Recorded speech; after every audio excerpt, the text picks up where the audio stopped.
नमस्कार दोस्तों एक और नए वीडियो में आपका बहुत बहुत स्वागत है। दोस्तों, जैसा कि आप सभी को पता है कि दिल्ली के जंतर मंतर पर EPS 95 पेंशनरों का 31 जुलाई को बहुत बड़ा आंदोलन सफलतापूर्वक संपन्न हुआ। इसके अलावा आंदोलन को देख EPFO घबराया और NAC की बैठक बुलाया। इस बैठक में NAC के राष्ट्रीय अध्यक्ष कमांडर अशोक रावत जी और राष्ट्रीय सचिव वीरेंद्र सिंह राजौत और अन्य NAC टीम के बड़े नेता इस बैठक में शामिल हुए। इस बैठक में श्रम आयुक्त से मुलाकात की गई और CPFC से भी मुलाकात की गई। इस बैठक से क्या कुछ परिणाम निकल कर आया है, इस वीडियो में हम इसी पर बात करने जा रहे हैं। अगर आपने इस चैनल को अभी तक सब्सक्राइब नहीं किया है तो चैनल को सब्सक्राइब कर लेंगे और वीडियो को लाइक कर देंगे। दोस्तों, इस आंदोलन में कई सांसद आए और अपना पूरा समर्थन दिया और बताए कि हम जब तक आपकी मांगें पूरी नहीं हो जाती तब तक हम आपके साथ खड़े हैं। आपकी मांगों को हम संसद में जोरदार तरीके से उठाएंगे। इसका विषय है उसको आप पूर्ण कीजिए। मुझे लगता है ये भी सरकार ने करना चाहिए। हम सारे लोग आपके साथ हैं, आपके बराबर हैं और आपसे यही विश्वास दिलाते हैं कि जब तक ये विषय सरकार नहीं सुनती, जब तक ये विषय सरकार पूर्ण नहीं करती, तब तक आखिरी दम तक हम सब महाविकास आघाडी के लोग आपके साथ हैं। आणि सगळ्यात महत्त्वाचं मला वाटतं त्यांना तरी काय सुख लागते माहित नाही। बरीच लोक आयुष्यभर आचरण करतात, वागतात चुकीचं, पण देवपूजा जाऊन लय करतात काळे साहेब। त्याला वाटतं देवाच्या दरबारात गेल्यावर बहुतेक पाप सगळी धुवून निघतील काही की, पण कर्माचा सिद्धांत असा आहे की ती कधीही सुटत नाही।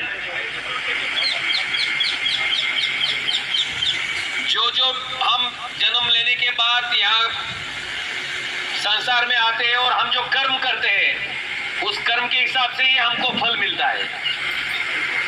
अगर पूरे कर्म करेंगे और दोस्तों, इस आंदोलन में देश के 12 सांसद आए अलग अलग राज्यों से। ज़्यादातर महाराष्ट्र के सांसद यहाँ पर आए और EPS 95 पेंशनरों का समर्थन दिया। संसद का मानसून सत्र चल रहा है। सभी सांसदों ने बताया कि हम आपका मुद्दा संसद के मानसून सत्र में उठाएंगे और आपके पेंशन की बढ़ोतरी हम करा कर ही मानेंगे, इन्होंने वादा किया। सबसे पहले तो मैं हमारे इंडस्ट्रियल वर्कर भाइयों का दिल्ली में उनको आने का काम नहीं पड़ना चाहिए था, फिर भी आए तो उनका स्वागत करता हूं।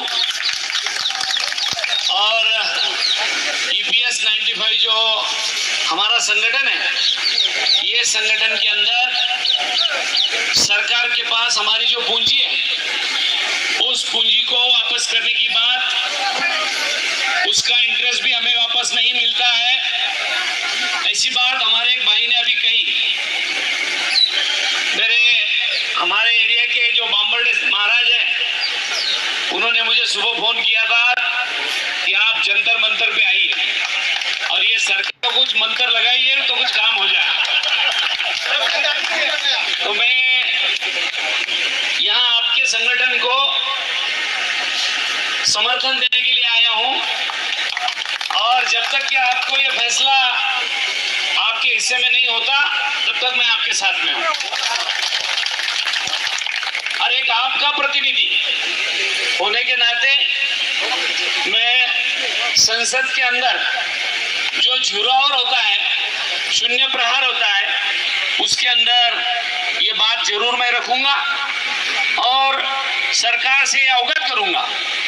ये बात हमारे नेता आदरणीय राहुल गांधी ने भी कही थी कि सरकार आने के बाद तो हम तो देने ही वाले थे, लेकिन अब थोड़ा हिस्सा कम पड़ा अपना,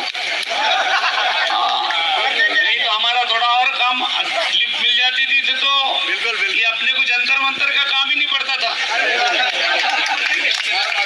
लेकिन अभी वो बात हो गई है।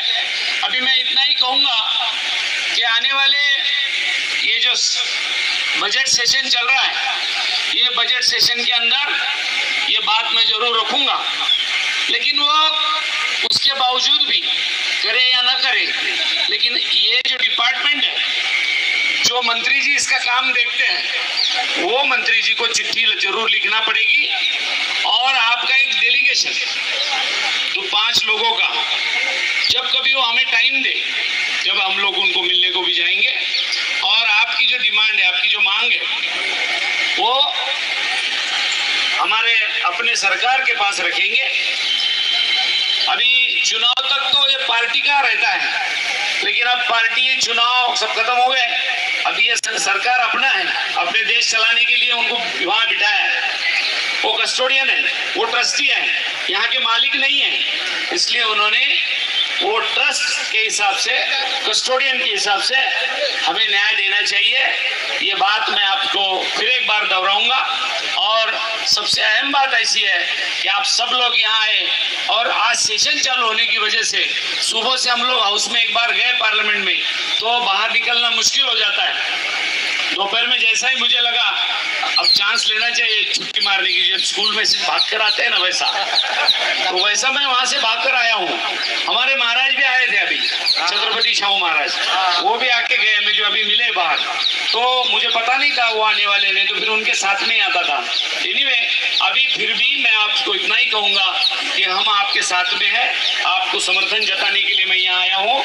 और हमारी जो पार्टी है कांग्रेस और महागठबंधन इंडिया गठबंधन, उनको सबको ये बात मैं अवगत कराऊंगा, राहुल जी के साथ भी अवगत कराऊंगा, और राहुल जी को ये बात बता करके उनको बोलूंगा कि लीडर ऑफ अपोजिशन होने के नाते ये बात आप सरकार के सामने खड़ी कर दी जाए, और वो जरूर हम लोग आपके साथ में है।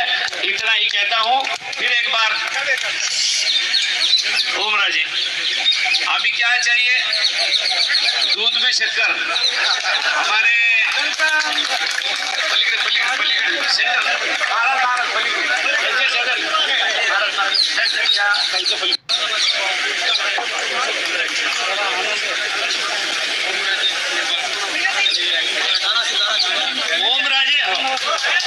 ओम राजे निम्बाड़कर साहब धाराशिव के सांसद हैं, एक बार उनका भी ताली बजा के स्वागत किया जाए। वो भी मैं ही कहता हूँ, और हमारे साथी है सांसद में, हम साथ में काम करते हैं। मैं पहली बार चुनकर आया हूँ, लेकिन ये दूसरी बार है ना सर? ये दूसरी बार है। और ये सांसद ऐसे है, कई लोग बोल रहे थे कि गए बारी में इनके भरोसे पे चुन कर आए, उनके भरोसे पे चुन कर आए, लेकिन अब बड़ी तादाद में वोट लेके 3.5 लाख वोटों से उन्होंने धाराशिव में अपनी जीत हासिल की। मैं फिर एक बार आप सबके साथ उनका अभिनंदन करता हूं। और अभी जितने भी इंडिया गठबंधन के हमारे साथी हैं, हम सबका आपके साथ में जरूर हमारा आपके ये जो आपने मुहिम खड़ी की है, ये जो आपने आपका काम संघर्ष करने का राष्ट्रीय संघर्ष समिति के नाम से चल रहा है, वो काम के अंदर पेंशन धारकों को जो कुछ आपकी डिमांड है, उसका एक निवेदन हम लेकर के जरूर हम हमारे नेता को जरूर बताएंगे।